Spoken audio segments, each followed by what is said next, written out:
英語聞き流し10分間、名作リスニング、英語テキストと MP3 ダウンロード、その他の物語は、ホームページよりご利用いただけます。88thpp.com 88thpp.com That night was a dreadful one for the poor sick woman. She suffered atrocious pain, which wrung from her shrieks that were enough to burst her veins, and rendered her delirious at times. The women waited on her. She lost her head. Her mistress ran in, from time to time, in a fright. All began to fear that, even if she had decided to allow herself to be operated on, the doctor, who was not to come until the next day, would have arrived too late. During the moments when she was not raving, however, it was evident that her most terrible torture arose not from her bodily pains, but from the thought of her distant family. Emaciated, wasted away, with changed visage, she thrust her hands through her hair, with a gesture of desperation, and shrieked. My God! My God! To die so far away, to die without seeing them again. My poor children, who will be left without a mother, my poor little creatures, my poor darlings. My Marco, who is still so small. Only as tall as this and so good and affectionate. You do not know what a boy he was. If you only knew, Senora. I could not detach him from my neck when I set out. He sobbed in a way to move your pity. He sobbed, it seemed as though he knew that he would never behold his poor mother again. Poor Marco, my poor baby. I thought that my heart would break. Ah, if I had only died then, died while they were bidding me farewell. If I had but dropped dead. Without a mother, my poor child, he who loved me so dearly, who needed me so much.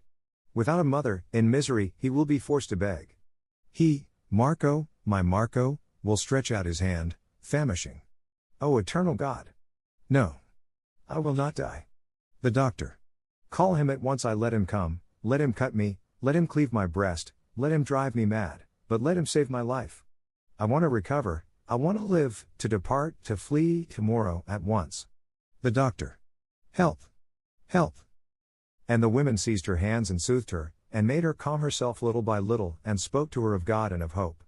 And then she fell back again into a mortal dejection, wept with her hands clutched in her grey hair, moaned like an infant, uttering a prolonged lament, and murmuring from time to time. Oh my Genoa! My house! All that sea! Oh my Marco, my poor Marco! Where's he now, my poor darling? It was midnight, and her poor Marco, after having passed many hours on the brink of a ditch, his strength exhausted, was then walking through a forest of gigantic trees, monsters of vegetation, huge boles like the pillars of a cathedral, which interlace their enormous crests, silvered by the moon, at a wonderful height. Vaguely, amid the half-gloom, he caught glimpses of myriads of trunks of all forms, upright, inclined, contorted, crossed in strange postures of menace and of conflict, some overthrown on the earth, like towers which had fallen bodily, and covered with a dense and confused mass of vegetation, which seemed like a furious throng, disputing the ground span by span, others collected in great groups, vertical and serrated, like trophies of titanic lances, whose tips touched the clouds, a superb grandeur, a prodigious disorder of colossal forms, the most majestically terrible spectacle which vegetable nature ever presented. At times he was overwhelmed by a great stupor. But his mind instantly took flight again towards his mother.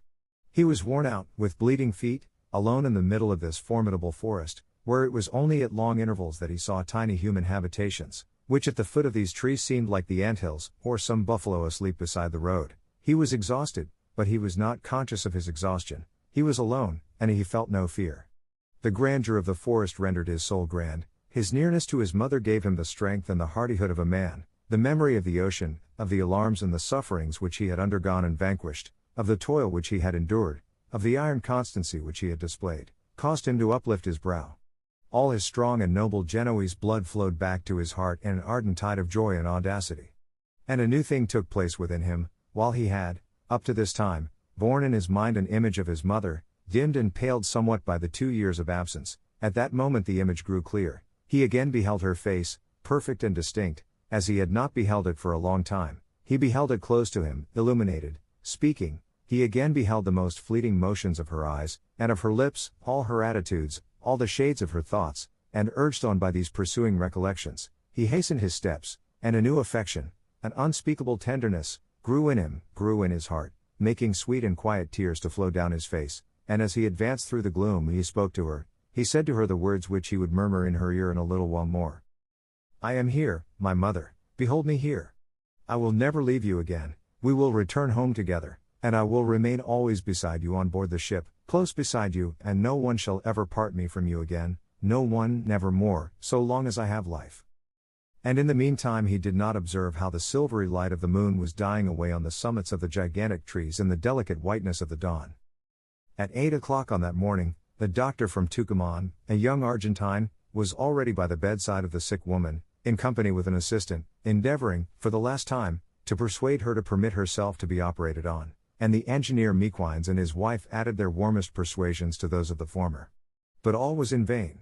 The woman, feeling her strength exhausted, had no longer any faith in the operation. She was perfectly certain that she should die under it, or that she should only survive it a few hours, after having suffered in vain pains that were more atrocious than those of which she should die in any case. The doctor lingered to tell her once more. But the operation is a safe one, your safety is certain, provided you exercise a little courage. And your death is equally certain if you refuse. It was a sheer waste of words. No, she replied in a faint voice, I still have courage to die, but I no longer have any to suffer uselessly. Leave me to die in peace. The doctor desisted in discouragement. No one said anything more. Then the woman turned her face towards her mistress, and addressed to her her last prayers in a dying voice. Dear, good Signora, she said with a great effort, sobbing, you will send this little money and my poor effects to my family, through the consul. I hope that they may all be alive. My heart presages well in these, my last moments. You will do me the favor to write, that I have always thought of them, that I have always toiled for them, for my children, that my sole grief was not to see them once more, but that I died courageously, with resignation, blessing them, and that I recommend to my husband, and to my elder son, the youngest, my poor Marco, that I bore him in my heart until the last moment. And suddenly she became excited, and shrieked, as she clasped her hands, my Marco, my baby, my life. But on casting her tearful eyes round her, she perceived that her mistress was no longer there, she had been secretly called away. She sought her master, he had disappeared. No one remained with her except the two nurses and the assistant. She heard in the adjoining room the sound of hurried footsteps, a murmur of hasty and subdued voices, and repressed exclamations. The sick woman fixed her glazing eyes on the door, in expectation.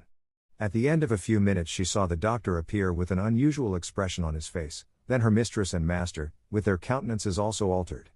All three gazed at her with a singular expression, and exchanged a few words in a low tone. She fancied that the doctor said to her mistress, better let it be at once. She did not understand. Josefa, said her mistress to the sick woman, in a trembling voice, I have some good news for you. Prepare your heart for good news. The woman observed her intently. News, pursued the lady, with increasing agitation, which will give you great joy. The sick woman's eyes dilated. Prepare yourself, continued her mistress, to see a person, of whom you are very fond. The woman raised her head with a vigorous movement, and began to gaze in rapid succession, first at the lady and then at the door, with flashing eyes. A person, added the lady, turning pale, who has just arrived, unexpectedly. Who is it? Shrieked the woman, with a strange and choked voice, like that of a person in terror. An instant later she gave vent to a shrill scream, sprang into a sitting posture in her bed, and remained motionless, with starting eyes, and her hands pressed to her temples, as in the presence of a supernatural apparition. Marco, tattered and dusty, stood there on the threshold, held back by the doctor's hand on one arm. The woman uttered 3 shrieks, God! God! My God! Marco rushed forward, she stretched out to him her fleshless arms, and straining him to her heart with the strength of a tiger, she burst into a violent laugh, broken by deep, tearless sobs, which caused her to fall back suffocating on her pillow. But she speedily recovered herself, and mad with joy she shrieked as she covered his head with kisses, How do you come here? Why? Is it you? How you have grown! Who brought you? Are you alone? You are not ill? It is you, Marco. It is not a dream. My God! Speak to me.